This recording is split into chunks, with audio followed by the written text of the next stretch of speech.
So now we move on to the East. I feel like I actually feel like I had more options in the East for what I was trying to do than I did in the West. So I don't think we got to mention it before, but some of the players that I had still left on my draft board in the West were, Christian Wood and Eric Gordon. Because I obviously kept a theme of not trying to get the best available talent, but fits that I felt, for 3 and D or for a big. But in the East, there's to me, there was a lot more potential. There's, some championship proven players or finals proven players, but then you've also got, a lot of young stars that probably will get all-star accolades as time progresses, but right now haven't got them. But with the first pick in this round, I'm going to stick to a theme here where I'm kind of prioritizing defense. I really feel like you've put an emphasis on the threes, but I was looking into the previous finals, and points in the paint and turnovers were the two biggest things that really dictated the outcome of a game, in terms of the team that scored more points in the paint won all of the games, and same for controlled their turnovers. And I think defense kind of dictates both of those things. So with the first pick in this round, I'm going with Marcus Smart. I like the pick. Marcus Smart was on my list. He was consideration. So, good pick. Good pick.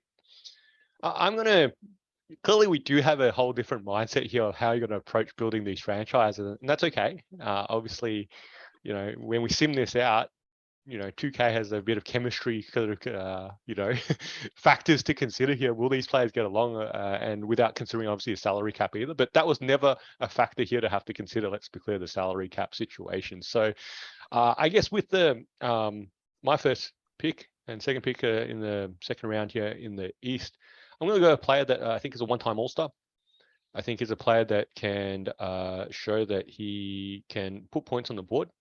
I think putting points on the board is important. Again, maybe this again is my mindset from a basketball philosophy, that if you can score, defense is important, but if you can score, I think that solves a lot of your issues. Okay, and I think this player has proven he can get buckets. Hasn't been that healthy the last few seasons, but if he can bounce back and stay healthy, he can play sort of multiple spots on the wing here, and I think would be a reasonable fit with my sort of picks that I ended up in the East. That obviously they're all interchangeable sort of pieces here. So with my first pick in the East here, I'm going with Pascal Siakam.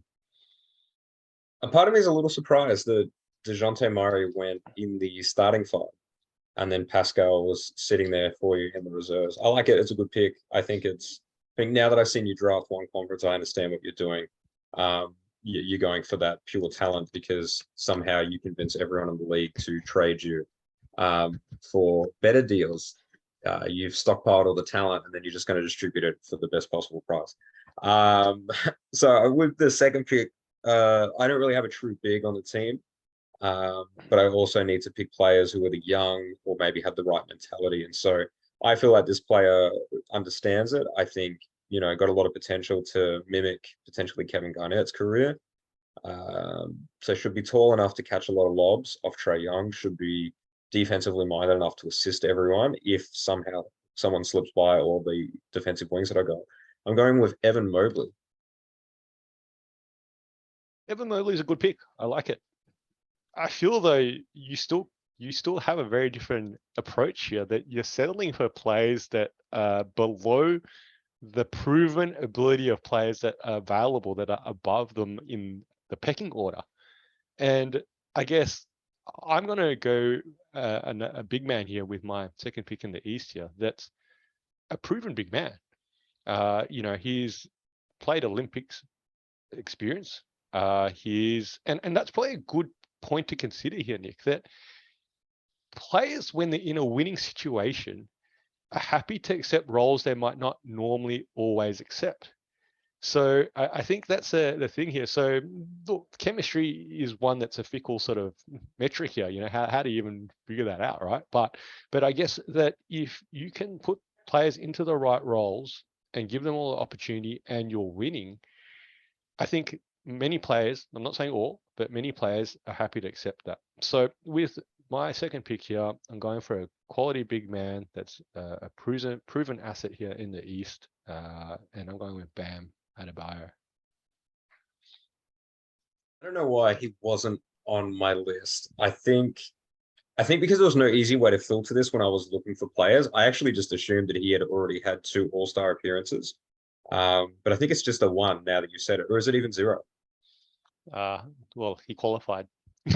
I can't Yeah. remember. All right, all right, all right. Jeez. Unlike Draymond.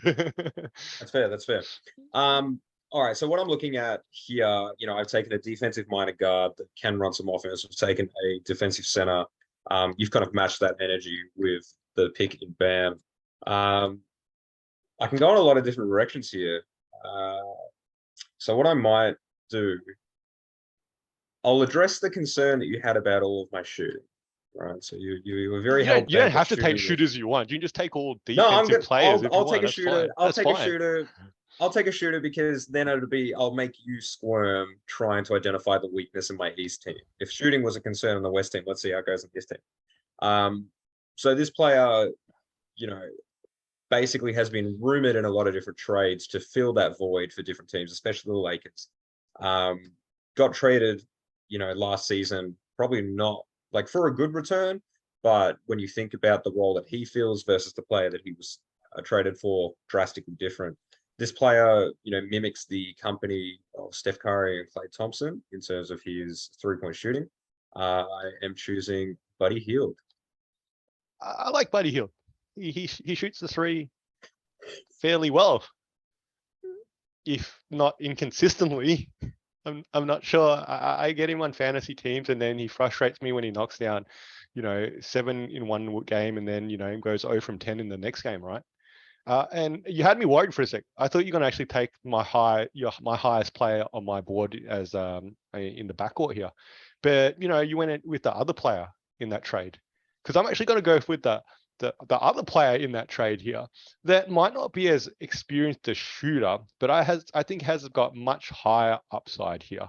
It's a player similar to like SGA, but obviously a bit younger in that sort of upside, along with many other young guards that are in the league at the moment. And the opportunity that he's been given now by coming across the East and playing in Indiana, I think is, it's one that is obviously going to really allow his game to blossom here. And he has got the ability to be an all-star down the track in the East.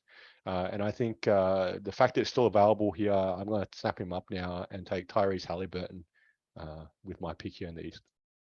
I like it. He's potentially got the trajectory to, be a better 3-point shooter. But, looking at your team, considering LaMelo and DeJounte are your 2 primary ball handlers, Tyrese coming off the bench is probably, a good feel for that position. So I'm jealous. I got nothing bad to say about that one. I am looking at my board. I've got a guard, I've got a shooting guard, and I've got a center. So I guess I'm going to steer back into my kind of, wings that are defensive minded, that have some ability, but also, mimics your philosophy of trade value. And often you see this player listed in some trades, coming up on an extension in the same draft class as some of the people in the West that were picked. So I'm actually going to go with RJ Barrett. What pick are we up to? I lost track. Is this number 4? Oh, geez. Number 4. Yeah. Number 4 yeah, it's your in the fault. East. I got a couple big fellas. I got Siakam now and Adebayo here, along with Halliburton, which gives me a bit of size here in the backcourt. Having a look here at my list here, I think you need to continue to draft in mind that it's a sort of it's a guard orientated league nowadays, and having guards that you can sort of interchange and into different roles and so on and so forth is really important. And so I'm going to go for a player here that's, well, again, it's one-time All-Star and really had a breakout season last year. And look, I know some of my guards here don't have as much size as I'd like, but it's okay. Sometimes you got to go with the talent that's available. Again, that's might be my philosophy all night here. So I'm happy to put a bit more depth here on my bench in my backcourt here by going with my 4th pick in the East here with Darius Garland. It's another one of those. I didn't assume he had more appearances. I knew that he had 1. I just felt like his style of play contradicts what I need, right? So I think, you obviously went talent. I think this is apparent. You went the talent route. Let's get the 10 of best available players, whereas I've built a strong starting five with the best available players, and then tried to make it fit around them. Because I'm just assuming that people like to win and will take sacrifices and endorsement deals or something. I'm not sure. So everyone that's on my list, I feel like is not even a whiff on yours. I got away with 2 centers in the last one. I sort of have 3 if you think about the small ball potential of Kevin Durant and the fact that Giannis should play center. So I'm going to lean more towards either a wing or a guard. I feel like what I'll do is I'll double down on the 3-point shooting for this one, and I will select Seth Curry with the last pick for myself in this round. Fine. I should have done more research. Is that what you're saying here, Nick? Yeah. I should have that's looked 2 back more. picks. I should have looked back more than 2 years. Is that what you're saying? It's All right, either tampering or it's a fine. It's one of the two at this point. Hey, if you didn't point it out, then I get away with it. Isn't that the name of the game here? If you play the challenge card and you win, then so be it. So that's okay. No Draymond and no Al Horford. That's fine. All right, fine. I'm gonna have to go. All right, I'm gonna go a player here that I actually think really sort of fits the role for a championship team. Okay, and I was considering going young. Okay, I've got a couple of young names here on my list here, but I think this player here has shown that, again, he can really, and you talk about playing roles, and this player has shown he can fit in roles, whether he has been asked to start, and he has started a little bit in the last few seasons, or obviously come off the bench and things like that. And so I'm still filling a big spot here, and a player that can play the 4 and the 5 in that sort of sense. I'm going with my last pick in the East, Bobby Portis. Well, I don't want to labor the point because, we've drafted differently. I'm drafting with the concept that my team stays together for 2 to 4 years, and there's enough youth that kind of carries us through. So, my starting 5 is relatively old, I think, compared to the Western star, team. So, Scotty Barnes would move through to the future, probably Trae Young, maybe Giannis as he starts to age, but Evan Mobley, RJ Barrett, and even Buddy Hield to a degree kind of fit that timeline. Really, I went for the logic of my starting 5 is very long, excluding Trae Young, and then you can alternate those players in. So this one has a little bit more shooting in Buddy Hield and Seth Curry. Marcus Smart, obviously defensively minded. Same for RJ Barrett. I know that you're not super high on him, but he's shown some glimpses in his shooting. But it's the body and the defensive prowess that I think goes for it.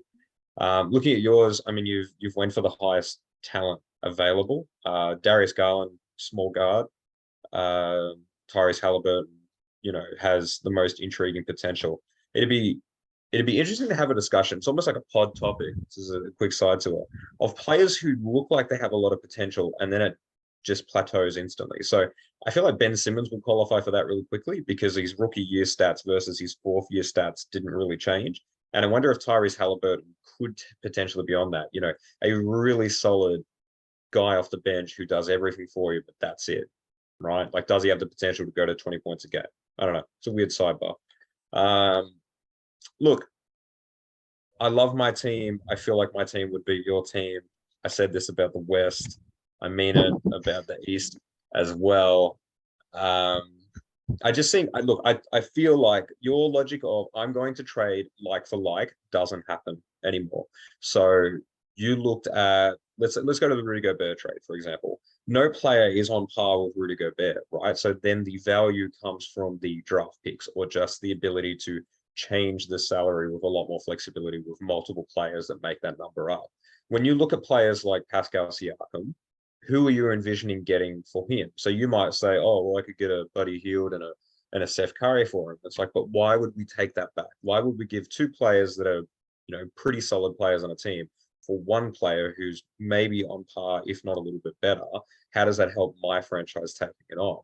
Right. And also, surely neither of us have any draft picks left, right? Surely we have done something to manipulate the tax or the picks to have all of these players on the team. I'm actually really curious what you think is going to happen with every other franchise in the league. I think there's a few little footnotes here we probably need to have recorded here. Firstly, I was the one that suggested we consider how much they're being paid. And obviously then it would have meant that a lot of the players I had picked were simply not available, because they're one-time all-stars, starters on their team, Olympic players. They just clearly don't fit the price tag. Okay, but then we decided, you were like, oh, I don't want to look at price, how much they're getting paid, so we'll just go a simple formula here. So then obviously I went with the route that talent is important if you were tasked with such a activity to build a franchise, because talent can be I'm not saying it can be swapped for equivalent value.